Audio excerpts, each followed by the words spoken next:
Shalom,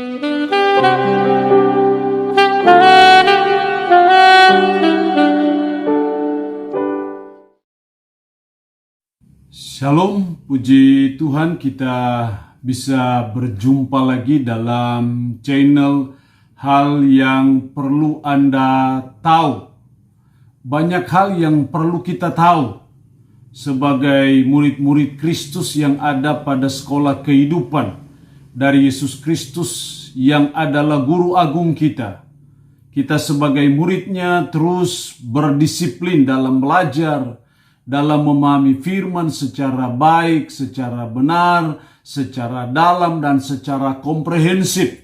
Sehingga kita bertumbuh dalam kedewasaan berteologi, sehingga kita tidak mudah diombang-ambingkan oleh berbagai pengajaran-pengajaran yang menyesatkan.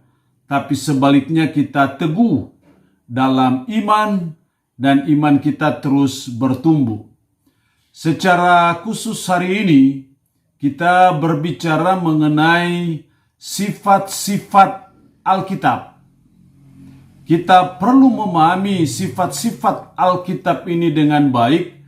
Harapannya kita mulai jatuh cinta dengan Alkitab, kita mulai mencintai firman, kita mulai merenungkan firman, membaca firman, melakukan firman, membagikan firman dalam hidup kita sehari-hari. Karena itu, memahami sifat-sifat Alkitab merupakan sesuatu yang sangat penting. Yang pertama, sifat Alkitab yang pertama adalah authority atau kewibawaan.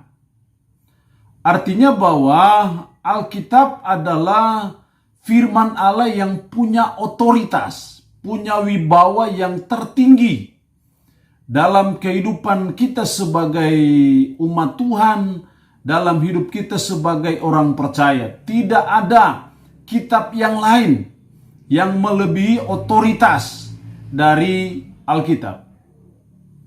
Jadi sifat Alkitab yang pertama adalah Alkitab itu berwibawa atau authority. Sehingga otoritas apapun, pengajaran apapun, semua harus berdasarkan Alkitab dan tidak boleh yang lain. Siapapun kata, siapapun profesor, doktor, insinyur, engineering, siapapun, itu bisa salah. Tapi Alkitab tidak bisa salah. Karena itu otoritas tertinggi dalam kehidupan kita sebagai orang percaya adalah Alkitab. Tradisi-tradisi gereja hanya sebagai pendukung saja. Tapi yang paling tertinggi, wibawa tertinggi adalah Alkitab. Alkitab memegang otoritas tertinggi dan terakhir untuk iman dan kehidupan orang percaya karena Alkitab adalah firman Allah. Alkitab adalah theopneustos, dihembuskan oleh Allah atau dinafaskan oleh Allah, karena itu dia punya otoritas, dia punya kewibawaan. Sudah barang tentu ada banyak bukti dalam Alkitab yang menunjukkan kewibawaan Alkitab. Seperti demikianlah firman Tuhan. Demikian kata raja, yang berarti suatu tita yang datang, yang memiliki kekuasaan, otoritas tertinggi. Dalam PB ada beberapa ayat yang jelas sekali menunjukkan bahwa tulisan dalam PL adalah firman Allah. Demikian juga tulisan dalam PB adalah firman Allah. 2 Timotius 3:16, segala tulisan yang diilhamkan oleh Allah itu bermanfaat untuk mengajar, untuk menyatakan kesalahan, untuk memperbaiki kelakuan, dan untuk mendidik orang dalam kebenaran. Jadi sifat Alkitab yang pertama yang perlu kita pahami bahwa Alkitab adalah punya kewibawaan tertinggi, otoritas tertinggi, tidak ada yang lain. Yang kedua, sifat Alkitab yang kedua adalah ineransi. Artinya bahwa Alkitab adalah firman Allah tanpa salah pada teks aslinya atau pada naskah aslinya. Ineransi atau ketidaksalahan Alkitab ini merupakan sifat Alkitab yang kedua, bahwa Alkitab itu tidak salah dalam teks asli. Kalau kita punya Alkitab dalam terjemahan katakanlah bahasa Indonesia, itu bisa menolong, tapi rujukan kita harus tetap pada teks aslinya. Karena yang kita percayai tidak salah, yang ineransi adalah dalam Alkitab, dalam teks aslinya, yaitu bahasa Ibrani untuk PL dan bahasa Yunani untuk PB. Seringkali istilah ineransi dibingungkan dengan istilah infallibility. Artinya Alkitab tidak mungkin menyesatkan, karena semua ajarannya adalah kebenaran, tidak pernah bertentangan dengan ajaran moral manapun.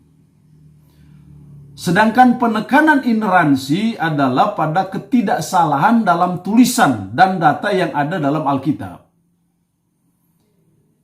Sifat Alkitab yang kedua ini sangat penting karena ini akan mempengaruhi dan menentukan sejauh mana saudara dan saya mau menyelidiki kitab suci Alkitab itu dengan baik atau tidak. Saudara mau serius mempelajarinya atau tidak. Karena kalau saudara dan saya tidak percaya sifat Alkitab yang ineransi, yang tidak salah dan tidak bisa salah, maka itu berarti bahwa bisa saja doktrin yang Anda sampaikan itu salah.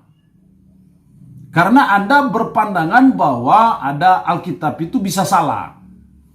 Kalau Alkitab bisa salah, maka tanpa kita sadari kita juga sedang mendakwa Allah, bahwa Allah juga bisa salah. Dan itu suatu pemahaman yang keliru tentunya. Jadi kita mempercayai sifat Alkitab yang kedua adalah ineransi.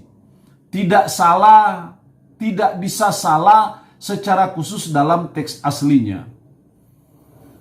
Karena itu menjadi perjuangan kita sebagai seorang sarjana teologi yang memang belajar untuk hal itu, untuk menafsirkan Alkitab itu harus selalu merujuk kepada teks asli, bukan pada teks terjemahan. Karena tidak bisa dipungkiri yang namanya terjemahan pasti punya kelemahan, pasti punya kekurangan, pasti punya keterbatasan-keterbatasan dalam penterjemahannya. Karena itu menjadi tugas dan tanggung jawab kita bagaimana mempelajari Alkitab, menafsirkan Alkitab itu dengan rujukan kepada teks aslinya. Teks terjemahan itu hanya sebagai membantu saja, menolong saja untuk kita lebih mudah memahaminya. Tetapi sebagai para teolog harus tetap merujuk kepada teks aslinya. Karena yang kita percayai Alkitab ineransi, Alkitab itu tidak salah, itu dalam teks aslinya, bukan pada teks terjemahan. Pentingnya ineransi. Sangat penting bagi kita memegang kepercayaan bahwa Alkitab seluruhnya adalah tidak keliru. Karena Alkitab adalah firman yang datang dari Allah sendiri. Jadi sangat penting untuk kita mempercayai, menerima sifat Alkitab yang ineransi ini. Yang kedua, sangat penting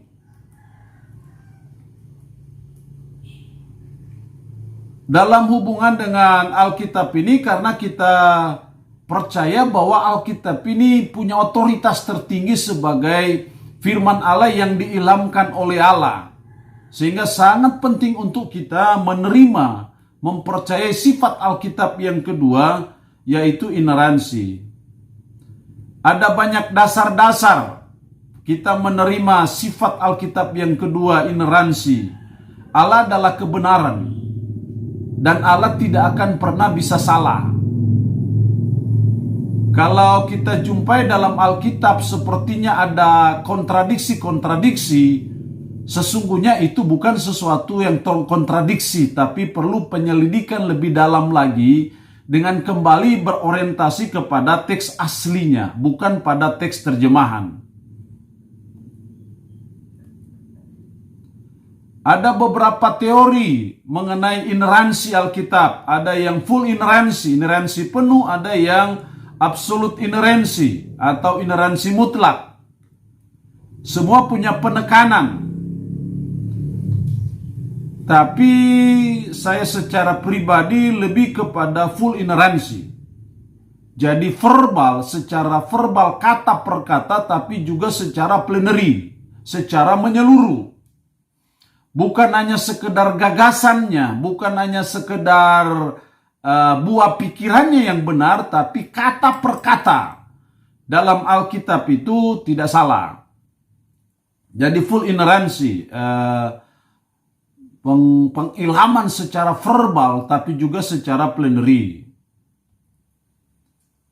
Ada yang punya pandangan limited ineransi, ada pandangan reformator bahwa Alkitab tidak dapat dipisahkan dengan inspirasi. Karena Alkitab diinspirasikan Allah sudah pasti ineransi atau tidak salah. Ineransi mengizinkan adanya keragaman dalam gaya bahasa.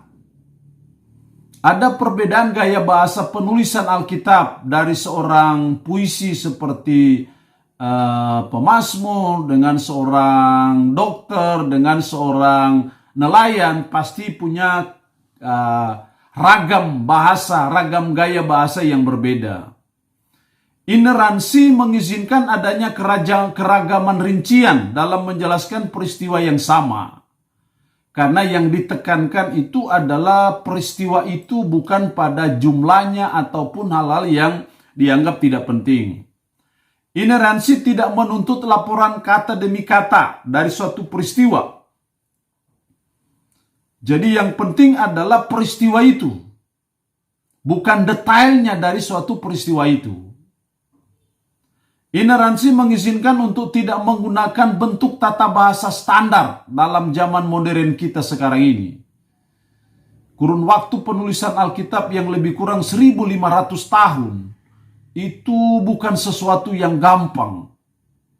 Di zaman yang masih serba terbatas, bukan seperti zaman sekarang ini, tapi kita bersyukur dan muji Tuhan bahwa kita punya kitab suci, punya Alkitab yang bisa dipertanggungjawabkan dalam segala hal dan dalam segala aspek.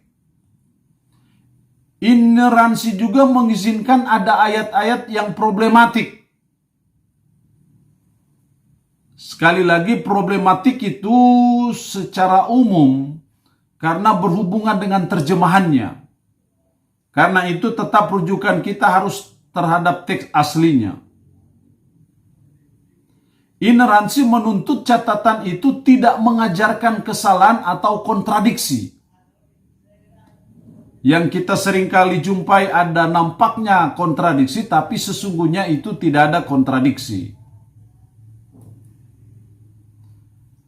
Itu sifat kedua dari Alkitab. Jadi Alkitab itu authority, yang kedua ineransi, berwibawa dan juga tidak bisa salah. Yang ketiga adalah clarity, kejelasan.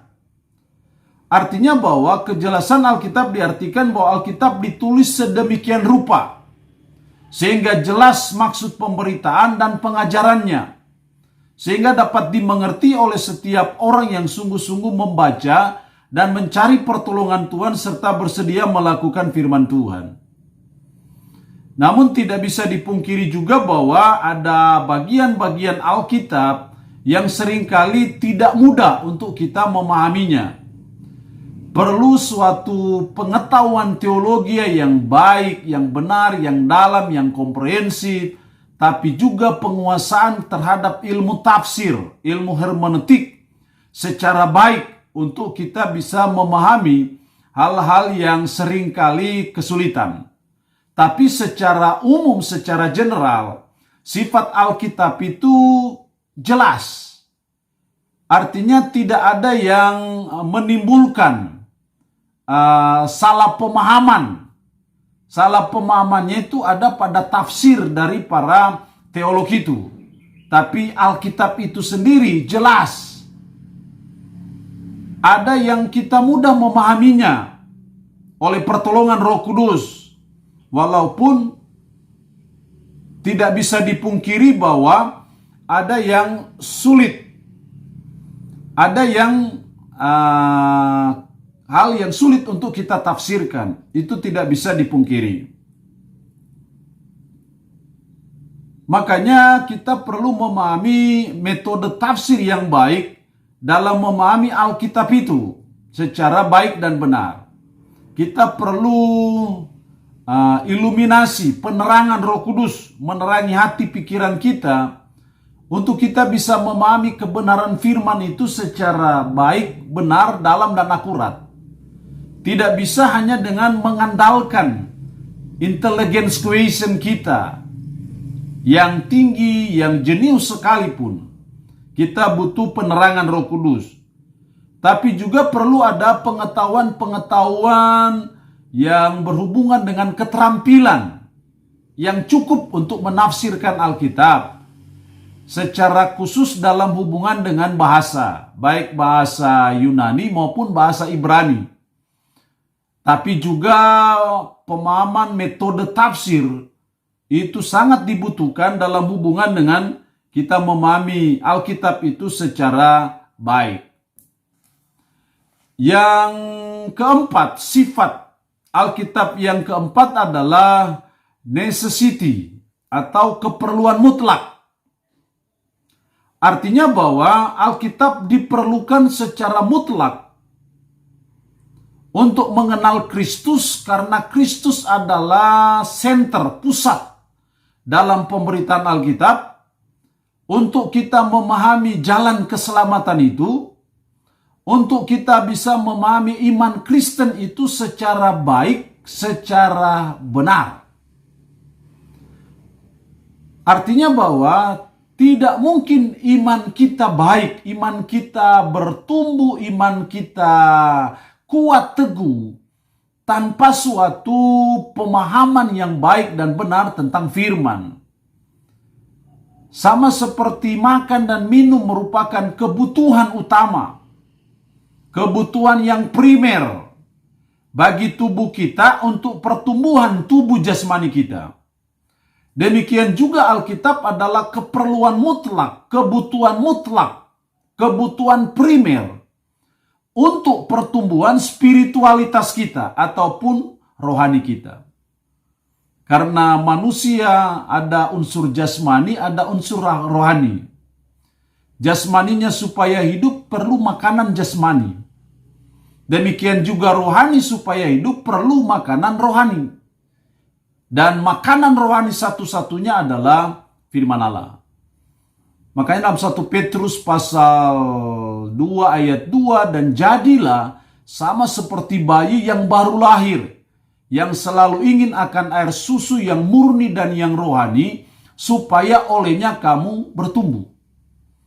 Jadi Alkitab dibutuhkan, merupakan keperluan mutlak, kebutuhan mutlak dalam hidup kita sebagai umat, sebagai orang percaya.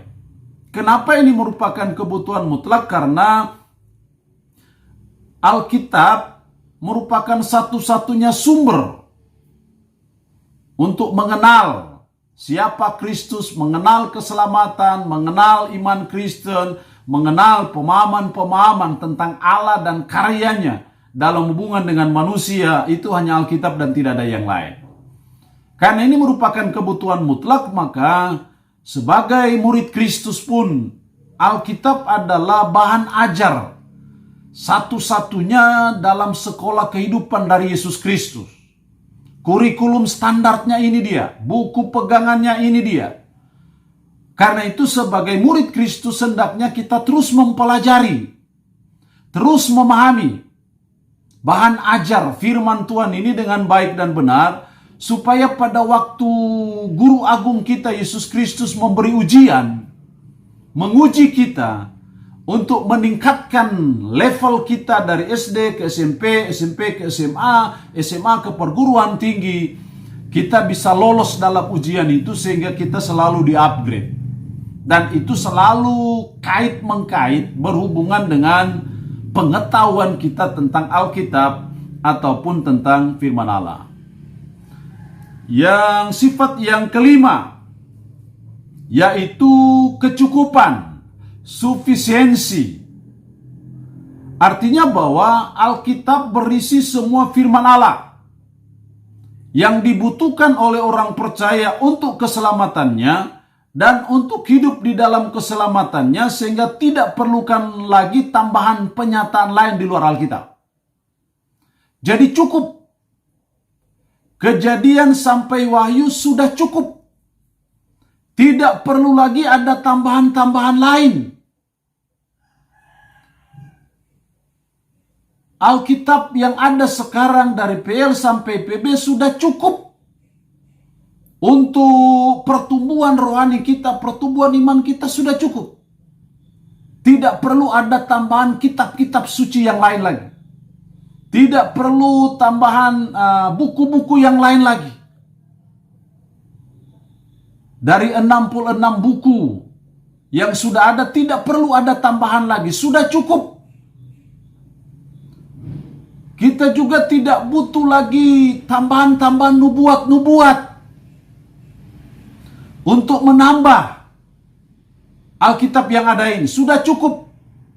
Tidak perlu ada tambahan-tambahan lagi. Alkitab sudah cukup untuk memenuhi kebutuhan dasar rohani kita, spiritual kita, sehingga kita tidak membutuhkan yang lain lagi. Dengan demikian kita percaya bahwa Alkitab adalah cukup sebagai satu-satunya sumber firman Allah yang diperlukan oleh manusia untuk selamat dan hidup dalam keselamatannya. Jadi kita tidak perlu yang lain. Alkitab sudah cukup untuk memenuhi segala kebutuhan rohani kita, kebutuhan apapun juga, menyangkut iman, menyangkut pengetahuan tentang firman cukup. Karena itu kita tidak menerima ada nubuat-nubuatan lain, tambahan-tambahan yang lain. Karena Alkitab PL sampai PB, Kejadian sampai Wahyu sudah cukup. Yang terakhir, sifat Alkitab yang terakhir adalah tidak pernah gagal dalam maksudnya. Efisiensi. Artinya bahwa maksud dan tujuan Alkitab adalah memberikan berita tentang Allah dan rencana keselamatannya kepada manusia. Dalam menyampaikan beritanya ini, Alkitab tidak pernah gagal mencapai maksudnya. Baik untuk orang yang menerima keselamatan ataupun mereka yang menolak. Untuk orang yang diselamatkan, firman Allah memberikan damai sejahtera dan hidup yang kekal. Untuk orang yang menolak firman-Nya, Allah menyatakan keadilannya dengan menghukum mereka ke dalam nyala api yang selama-lamanya. Makanya Yesaya 55 ayat 11, firman Allah tidak pernah kembali dengan sia-sia. Jadi firman Allah tidak pernah gagal dalam maksudnya. Tidak pernah gagal dalam rencana keselamatannya. Di kayu salib melalui pribadi Yesus Kristus tidak pernah gagal. Firman Allah juga tidak pernah gagal menggaransi orang-orang yang percaya dan yang beriman kepada Yesus Kristus pasti akan memperoleh keselamatan, pasti akan memperoleh kerajaan surga. Itu tidak pernah gagal. Karena Alkitab terang benderang. Alkitab dengan tegas menjelaskan bagaimana caranya saudara dan saya bisa mengalami dan memperoleh keselamatan. Itu tidak akan pernah gagal dalam tujuannya, tidak akan pernah gagal dalam maksudnya. Karena saya percaya Allah tidak pernah gagal dalam segala hal, dalam segala aspek kehidupan kita. Tujuan Allah, maksud Allah tidak pernah gagal, karena itu firman-Nya juga tidak akan pernah gagal. Demikian 6 sifat-sifat Alkitab yang perlu kita pahami dengan baik dan benar, dengan harapan menumbuhkan semangat kita, menumbuhkan kerinduan kita, kehausan kita akan firman, untuk kita terus belajar sebagai murid Kristus yang ada dalam sekolah kehidupan Kristus. Kita terus belajar. Kita terus jadi orang yang lapar dan haus akan kebenaran. Karena itu sesuatu yang sangat penting dalam menjalani kehidupan kita. Sampai berjumpa lagi dalam channel Hal Yang Perlu Anda Tahu pada episode berikutnya. Shalom, Tuhan Yesus memberkati kita semua.